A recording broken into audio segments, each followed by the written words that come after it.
Hello lovers, welcome to the Butterfly Effect podcast hosted by myself, Lauren Amy. This is for those who are ready to take up space, who are living a soft life loudly and are ready to savor the sweetness in each moment. Here we're going to embrace transformation, the beauty of the in-between and the magic of becoming. So pull up a seat and listen in because life is delicious and it's about goddamn time we eat it up.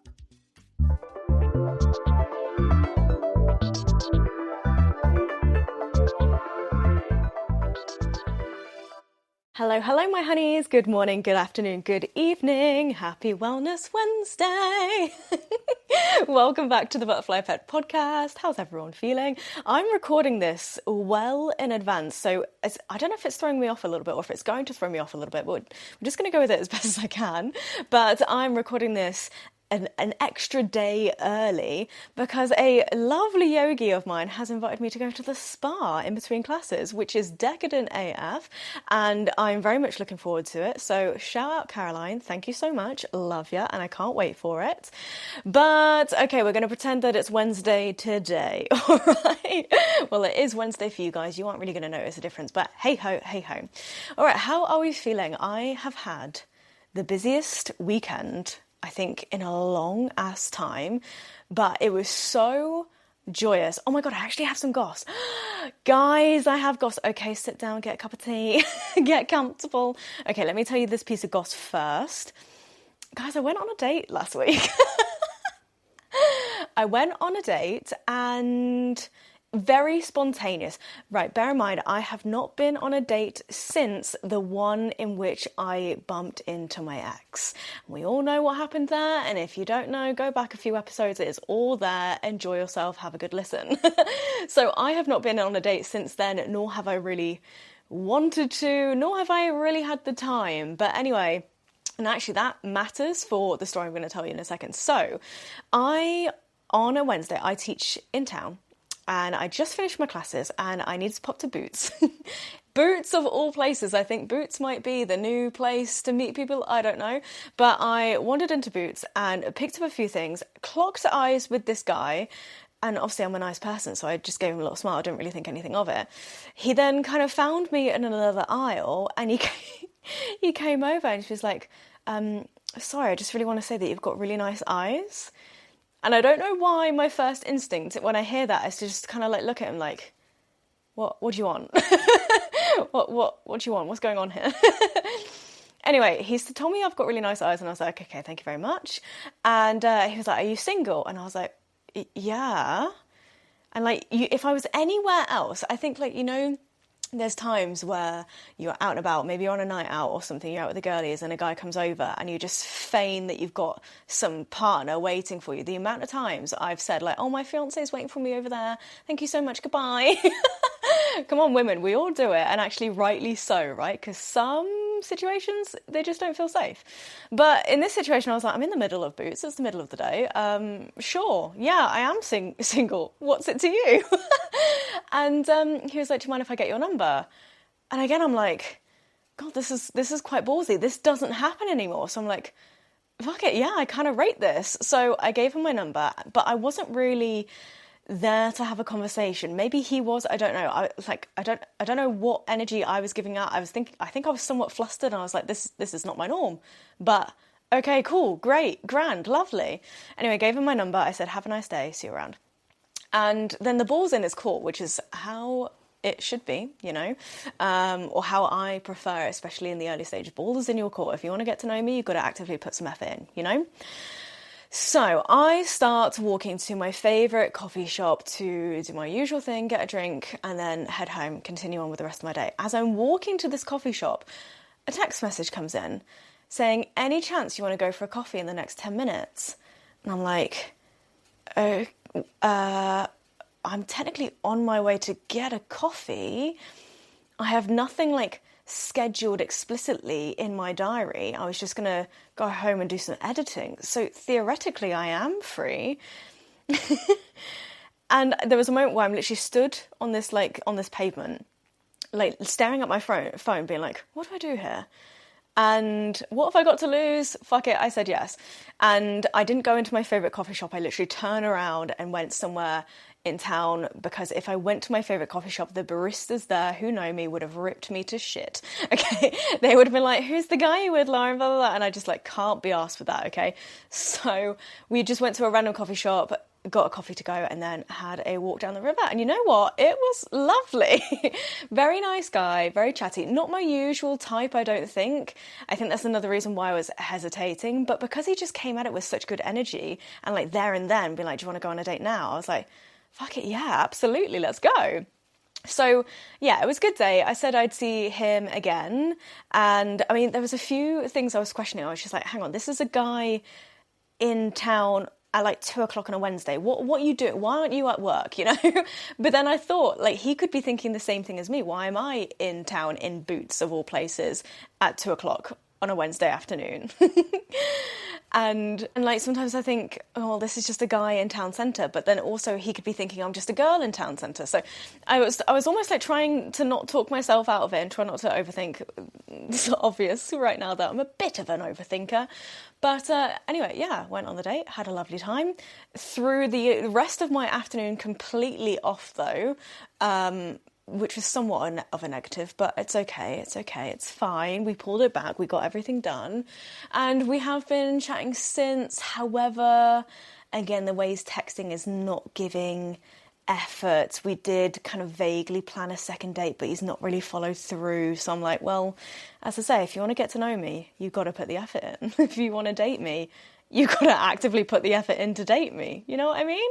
So anyway, that's a fun little story for you. She's still single. She's still single as anything, but no, we're having a good time. We're having fun. Anyway, I hope you all enjoyed that random little bit of goss. But, okay, let's get down to the nitty-gritty of this episode. Women are doing cool shit everywhere, and I want to talk about it, all right? Literally everywhere I go, women are being so tenacious, so brave, and I'm so here for it. So I want to talk about Friday. Friday just gone, I had a gorgeous photo shoot with Emily Bateman Photography and a lovely hairstylist called Gabby. Her business is called Tilted Crown Hair. And oh my God, just the most empowering photo shoot I think I've had yet. And I've not had many photo shoots, but I don't know, maybe I'm entering my model era. Let's manifest that, shall we? That was good fun. But basically, Emily had said she is doing a photo or a series of photo shoots to do with the elements, just so she can express her creativity. And I'm all about getting creative. So as soon as I saw this, I was like, yes, sign me up, honey. I wanna work with you again, because she is an amazing photographer to work with. And she asked me, which element do I align more closely with, right? And I said, I'm a water sign, I'm a Scorpio, but I do have some sort of fire about me, so I would say fire. And she was like, perfect. You're the only person to say fire just yet, so let's go. So the original intention was to literally have fire, okay? So it looked like I'm holding fire. I was going to like hold a matchstick in my mouth. We were going to set a book on fire, everything. But when we got to the site, it was quite windy. The fire wouldn't really work. So we ended up just having a gorgeous sunset photo shoot. And the sun was giving, the light was giving, that it was just, honestly, I think for that time, for that day, it couldn't have worked out better, really. And it just means that we do have to do a round 2 where we actually work with fire. And I've been able to reach out to someone who turns out had a whole like circus fire business. As honestly, the people I know, I didn't realise. So actually, I think our original idea for fire is actually going to end up being so much better because we know a little bit more now. So anyway, this photo shoot was so empowering, being able to work with Emily, with Gabby, have my hair done, and the photos, oh my God, when Emily first sent them through, I was actually out for drinks with Danny, my jaw hit the floor. And I know people say that, and it sometimes comes across quite exaggerated, but I can't emphasize that enough. I don't know who this girl is in these photos. It's like it's some sort of alter ego, but honestly, I am so stoked.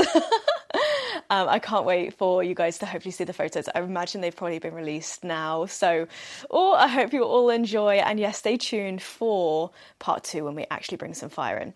But again, this just goes to show that women are doing cool shit everywhere, okay? And I love it when women are given space to embrace that creativity, embrace their fire, you know? And also this weekend, I had the chance to collab with Faye from Nelly Mosa, who has got a gorgeous online plant shop, and we just had a yoga and plant pop-up. And so all my yogis, at the end of their regular slow flow session, they arrived into class and it's beautifully decked out, like this little plant paradise. And you had the option to buy some plants and take it home with you, and buy some candles as well. And actually, literally, as I was speaking, I've got one of her garden mint candles. The scent of it is so beautiful. It literally smells like fresh mint, and I literally just got a whiff of it as I was talking about it. It was like a, it was like a little reminder, like, people, don't forget about me. I'm here. You're talking about me. So I highly recommend. I'm going to put a link to Faye's online shop in the episode description. And Faye, honestly, she deserves so much recognition for, again, her tenacity and her courage to just keep going. If you're local, you know that Faye made a decision to close her in-person store. And that's always so disheartening, right? And like there were people like myself who absolutely loved that store. But, you know, it's the sign of the times. It's hard to manage a shop front, okay? And it's harder to have that footfall, I guess. So Faye made the decision to close the store and launch online. And she's just kept going. She's kept plugging away. She's, again, putting in the effort. And yeah, of course, when she messaged me saying, like, can we do a yoga plant pop-up? I was like, honey, hell yes. Another woman I want to shout out as well is Natalie Wells Art. So Natalie and Faye, they actually collab quite a bit.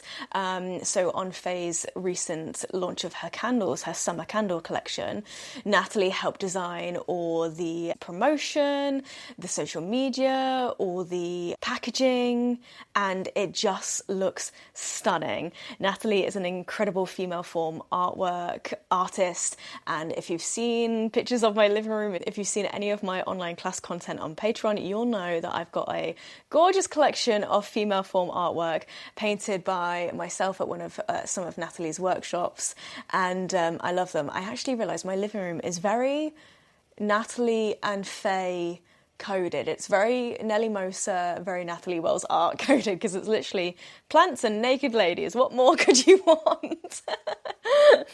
Another girlie I want to shout out in this is, of course, my girl Dani. She's also joining me on the Patreon vibe. She's going to be launching, or she's expanding, her current tension release ritual as a separate kind of entity to her business, which is just phenomenal. I think she's going to focus on corporate well-being and bringing it into the workplace, but also having an online space where you can create your own like at-home rituals, and she'll guide you through some self-massage. If you've done any in-person workshops or been to any of our retreats, you know exactly what they're about. But again, Dani's just continuously to develop her craft, and like she's creating it in such a beautiful way, and she's taking her time over it, and being able to witness it from the sidelines is just, it's so beautiful. I actually feel very privileged with the friendships I have and with the people I know. Again, you get to not only see the end product, you get to see the behind the scenes, you get to witness it. And obviously I myself am self-employed. I'm doing my own thing. I'm doing my best to develop my own craft and, you know, embrace the online world too. So it's that kind of solidarity there as well, that, you know, you constantly have to self-motivate. And this is another thing I wanted to get into in this episode. Women in business are just incredible. We're all putting an absolute shift in. Dani and I have both kind of decided or landed upon the fact that we're both kind of in our like hustle era. We're in our work era where we're just making things happen for ourselves.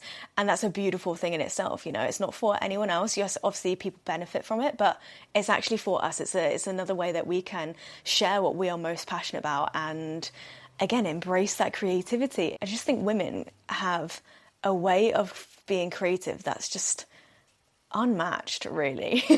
Actually, speaking of Dani, just as a quick little side note, I realised that in my journal, it is exactly a year, on the day this episode goes out, exactly a year since Dani and I had our first real chat about launching a podcast. And it's that little reminder that the Butterfly Effect podcast is nearly 1 year old, which is just incredible. This was always kind of a goal to get it to 1 year. And I have a goal in my head, especially with it now being a solo podcast. And, you know, I know Danny's no longer my co-host, but she's still very much a part of what this has become, or what this is continuing to become. And my original goal is to get to 100 episodes. So we've still got a long way to go.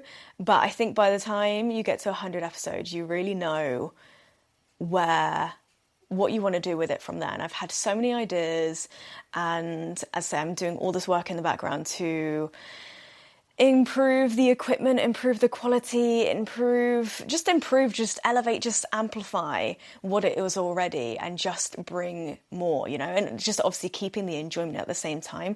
I think with launching anything, actually I've been having loads of thoughts about, again, women in business, launching a business, and then after the launch, what comes next.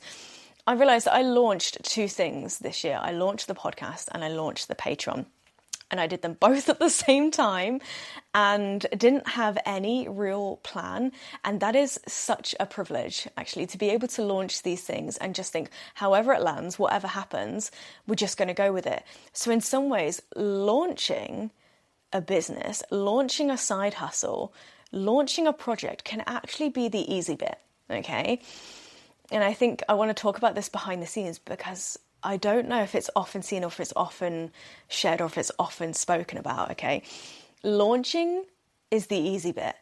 What comes after, that's the hard bit, okay? Because you have the launch, you announce that this is happening, and maybe you have got certain things in place, or maybe you're doing like sneak peeks here and there, little teasers. But once you've launched, once it's out there, you then have to keep yourself accountable. Like, okay, I've said I'm going to do this, so now I need to continue doing this. And then after the launch dies down, after the initial hype dies down, you then have to continuously self-motivate and be your own cheerleader to then continuously pour out that content, or continue to invest in whatever it is you have launched. Okay, so taking Patreon, for example. I don't actually know how many months that's been going on for. I think I launched it maybe around March time. And each week I set up my camera again. I record another practice. I take the time to edit it. I edit reels for it.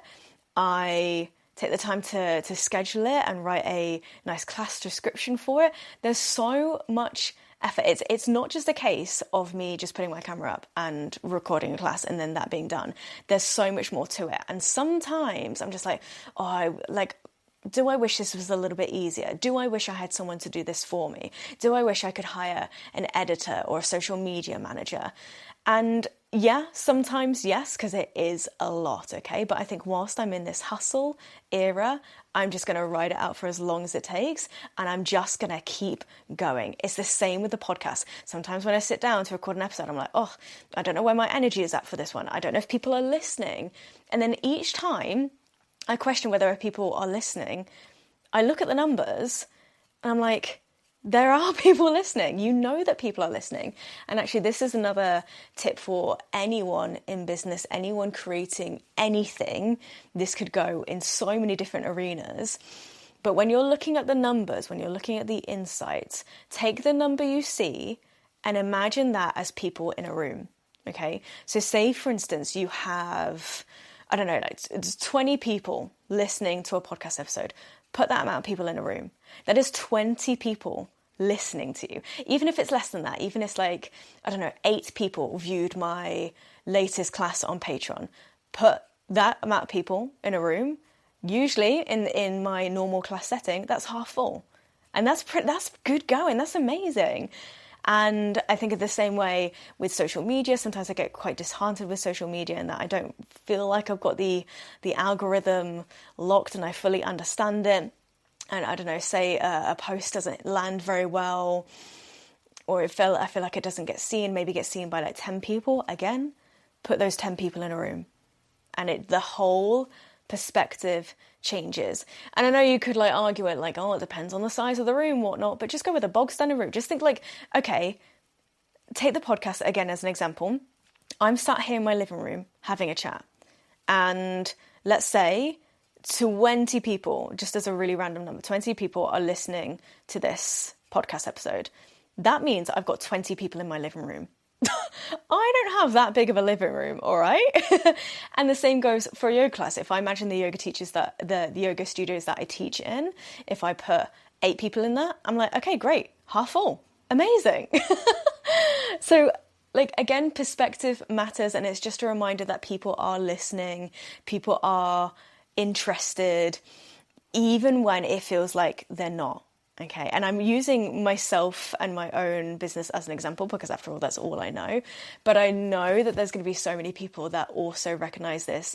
And I also think it's super helpful for people to hear that aren't in business, that aren't, in this arena. Okay, yes, we're all working hard, but there's a difference when you're self-employed and when you're being the entrepreneur, right? You don't know the behind the scenes. You don't know the mindset shifts that have to occur. You don't know the self-work, the shadow work that has to be done in order for us to continuously show up, to continuously deliver not just what we are passionate about, but how much we have to continuously believe in the impact it's having. You can't always tangibly see that impact. Therefore, you can't always trust it in a way. You just have to have this real tenacity, this real self-belief that people are seeing, are hearing what you are offering, and just keep going. And actually, I think it's worth talking about prioritizing the impact rather than prioritizing potentially going viral. I know lots of people on social media, it's a big thing. Everyone's kind of craving that viral hit. And I've had some of my own viral success, which is lovely. But I saw a really interesting post. It was quite a while ago, actually. And I think it might have been Grace Beverley. It quite possibly was Grace Beverley, because I think she's just an absolute machine when it comes to women in business. She is like absolutely inspirational. Shout out, Grace. If you want to repost this episode, I'd love it. Thank you very much. But anyway, she said that if you were to go viral on something, like imagine what I have in place now. If I were to suddenly go viral, like if my Patreon were to go viral, if the podcast were to go viral, that's a lot of pressure. Because then I've got to maintain that. I've got to then really continuously deliver, and maybe not just deliver as it is. Then I've got to upscale. Then I've got to, again, further amplify. So I think actually, whilst you're developing something, whilst you're launching something, or even in the stages after launching, savor the slowness of it. Savor that slow, steady build. Because if you were to go viral overnight, that's incredibly overwhelming. I think the way in which Grace spoke about it is that she said, with her in launching products, for example, if they sell out overnight, it's like, okay, God, now that we've got to get more stock and we now got to, repackage, we've got to re-deliver everything that we've just done and launch it again. It's got to go through a second launch. And then with that, there could be tech issues. There could be, internet, there could be site issues, there could be crashes on the website. And again, you've got to fix all of that, and you've got to fix it fast, because you're in that viral phase where people want it now, and people like convenience. People want things on their doorstep next day. So again, savor the slowness of what you are building and what you are creating, because there's magic to be found there. And building something amazing, it takes time. It takes time. I keep speaking about how I'm slowly building this little empire of mine. No, I need to not say that. This is me like clocking myself when I'm diminishing my goals and my aspirations, my vision. It's not a little empire, okay? Empire. That's it. When I'm building my empire, empires take time. I really believe that what you say has a direct reflection on what you believe, and vice versa. So again, if I really believe in my empire, which I do, then I need to talk like it. I need to act like it. So it's not a little business anymore. It's not a little empire. It's a big, grand empire, and it's going to take over the world. So yes, women are doing cool shit everywhere, okay? And yes, whether you're running a business or not, whether you're raising children, whether you're just existing and doing life on your own. Actually, another person I want to shout out, literally today, my best friend Soph, she has traveled to New York. I think she may be landing soon. She's taking herself to New York for a gorgeous solo trip. And again, that in itself is amazing. I sent her a message this morning being like, just be so proud of yourself, because showing up for yourself can often be the hardest thing. I've said this multiple times, but look at you go. So yeah, whether you're running a business, whether you're launching something, whether you're raising kids, whether you are doing life for you, keep going. Keep that tenacious spirit. Keep building that courage, building that confidence. And yeah, just see how everything unfolds little by little, bit by bit. What's the classic saying? Rome wasn't built in a day, so neither is your empire going to be built in a day. But yeah, I hope this offers some inspo, some insight, and I hope it inspires you to do something creative today. Go do some cool shit today and then let me know what it is. I want to hear about it. All right, thank you as always, honeys. Don't forget to rate and review, like and subscribe. It's been gorgeous chatting with you as always. I'll see you next week, honeys. Mwah.